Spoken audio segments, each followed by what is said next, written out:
Selamat siang, saya atas nama Virginia Koreluji dengan NIM 20030300109 kelas C dari program studi Sosiologi Fakultas Ilmu Sosial dan Ilmu Politik Universitas Nusa Cendana. Siang hari ini saya akan mempresentasikan buku ketiga mata kuliah Perubahan Sosial Budaya dengan judul buku Warisan Pembangkang Samizdat Aktivitas Media Sosial. Nah, saya akan mempresentasikannya.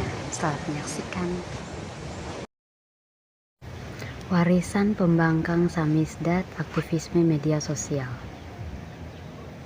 Bab 1, pendahuluan. Latar belakang. Pemahaman tentang pembangkangan pembagian kerja itu perlu dikualifikasikan.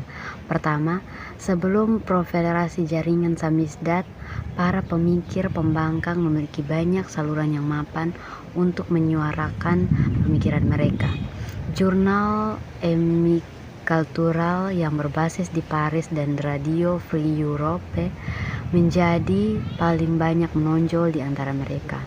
Dari 3 kapal yang berkomunikasi ini, tidak berlisensi penerbitan adalah yang paling tidak efektif dan paling tidak aman untuk menyampaikan pesan kepada audiens yang besar. Dan jaringan samizdat tetap sepenuhnya bergantung pada 2 ruang gema lainnya untuk memperkuat pesan pembangkang. Dalam ulterian istilah, pemikir pembangkang bisa melakukannya tanpa itu. Jika jaringan samizdat berkembang biak, itu karena pembuatnya membentuk komunitas yang mereka temukan layak untuk dikembangkan dan dipertahankan. Dan pertanyaan harassment menjamin pemeriksaan dekat mengapa mereka menganggapnya berharga. Bab 2, pembahasan. 1. Imajiner pembangkang pembuat samizdat. Teori adalah produk kristal dari meditasi yang sering terpisah dari segelintir orang. Walaupun dalam kasus perbedaan pendapat, sel penjara sering menggantikan menara gading. Imajiner di sisi lain adalah pemahaman latar belakang, baik faktual dan normatif yang memungkinkan praktik umum bagi banyak orang. Di banyak kasus, artikulasinya hanya sejauh yang diperlukan untuk tujuan. Ketika teori menginformasikan imajiner mereka menjadi tersebar baik dalam praktik dan akal intelektual, di satu sisi, difusi pemikiran pada skala imajinasi memungkinkan praktik baru dan melengkapi praktik lama dengan makna baru. Kedua, samizdat media sosial. Sejarawan intelektual sangat waspada terhadap kekeliruan presentisme dan dapat menyimpan kecurigaan bahwa buku ini adalah sejarah dari media yang pada dasarnya baru. Sekali lagi, karya ini bukan yang pertama menghubungkan titik ini. Kurang lebih analogi yang direnungkan antara samizdat dan media sosial digital hadir dalam debat publik dan beasiswa. Meskipun saya ingin untuk percaya bahwa perlakuan yang diterimanya dalam pekerjaan ini adalah di antara yang lebih terinformasi dan komprehensif. Sementara, semangat publik yang diciptakan oleh aktivis media sosial berdampak pada jalannya peristiwa ini, tetapi itu tidak terintegrasi ke dalam proses politik yang mengikutinya. Juga dalam beberapa tahun terakhir, janji emansipatoris media sosial dikalahkan oleh perannya dalam memungkinkan negara dan perusahaan cadar pada skala yang belum pernah terjadi sebelumnya. Dalam memecah ruang publik menjadi peningkatan ruang gema yang sangat terpolarisasi dan dalam menyebarkan berita palsu. Melihat ke belakang dekade terakhir, dengan kata lain, media sosial tampaknya menjadi salah satu pepatah objek penyembahan berhala yang pada akhirnya hanya bisa mengecewakan. Yang ketiga, jaringan samizdat dan aktornya. Media pembangkang membentuk lingkungan sejarah, sebuah lingkungan sosial yang kompleks, kumpulan yang diperlukan untuk mempertahankan komunikasi horizontal, bebas mayoritas dari campur tangan negara berdasarkan sarana yang dapat diakses. Terdiri dari orang, perangkat, dan makna yang bersama-sama membentuk aliran budaya tanpa izin. Elemen yang paling terlihat dari jaringan titik simpulnya adalah jurnal dan penerbit. Penerbit terbesar memproduksi dan menyebarluaskan baik buku maupun beberapa surat kabar, dan jurnal sementara majalah lainnya cukup mandiri untuk hal itu. Khususnya judul dengan cetakan yang lebih kecil, tetapi juga beberapa yang paling surat kabar yang beredar luas seperti KOS. Jaringan distribusi dan tim percetakan klandestin berkembang pesat berkat kebutuhan untuk menerbitkan banyak secara teratur ribuan eksemplar dan surat kabar utama, tetapi mereka independen di pengertian organisasi, printer dan distributor bekerja untuk beberapa bawah tanah perusahaan secara ideologis lebih ekumenis. Yang keempat, aktivisme samizdat sebagai politik prefiguratif.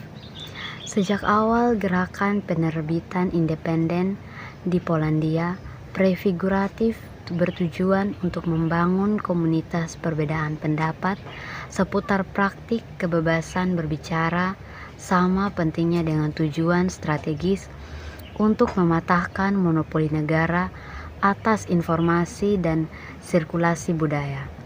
Faktanya, dalam hal membocorkan informasi, monopoli negara komunis di awal Polandia pasca Stanilis membocorkan berita ke radio Free Europe di Munich atau penyelundupan dalam literatur samizdat jauh lebih efektif dan lebih aman, dan adanya aliran ide yang tidak terkekang dan melintasi tirai besi sering dilihat sebagai alasan mengapa berpikir mandiri Polandia tidak mengikuti jejak para pembangkang Soviet. Yang kelima, jaringan komunitas sebagai komunitas. Jika model komunikasi horizontal jaringan sebagian besar non-diatur, fenomena yang muncul yang dibentuk oleh ide-ide politik prefiguratif, campuran persaingan internal dan solidaritas antara inisiatif pembangkang dan tugas-tugas konkret, inisiatif ini ditetapkan untuk diri mereka sendiri. Gerakan penerbitan independen sebagai identitas politik terpisah dari polis paralel adalah masalah individualitas. Mereka kegiatan dalam hal pelayanan kepada kelompok pembangkang dari persuasi yang berbeda. Mereka mengembangkan kapasitas pencetakan mereka cukup independen dari kebutuhan aktivis oposisi dan mendirikan program penerbitan mereka sendiri. 6. Solidaritas media penting. Untuk memahami peran media dan imajiner prefiguratif dalam pengembangan opmen solidaritas, berguna untuk mempertimbangkan persatuan sebagai lembaga kontra demokrasi. Pierre Rosanvallon menciptakan istilah itu untuk meninjau kembali masalah kedaulatan demokratis sebagai bentuk apropriasi sosial yang gigih, meskipun tidak langsung atau kekuasaan.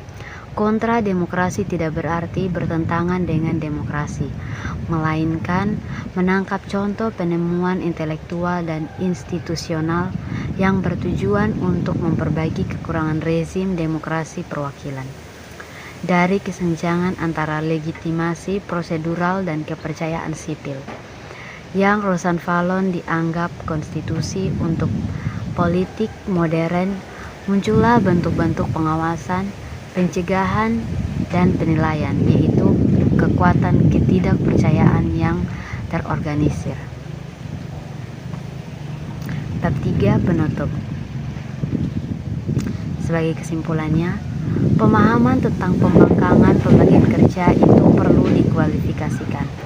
Pertama, sebelum proliferasi jaringan samizdat, para pemikir pembangkang memiliki banyak saluran yang mapan untuk menyuarakan pemikiran mereka. Dari tiga kapal yang berkomunikasi ini tidak berlisensi penerbitan adalah yang paling tidak efektif dan paling tidak aman untuk menyampaikan pesan kepada audiens yang besar, dan jaringan samizdat tetap sepenuhnya bergantung pada dua ruang gema lainnya untuk memperkuat pesan pembangkangan.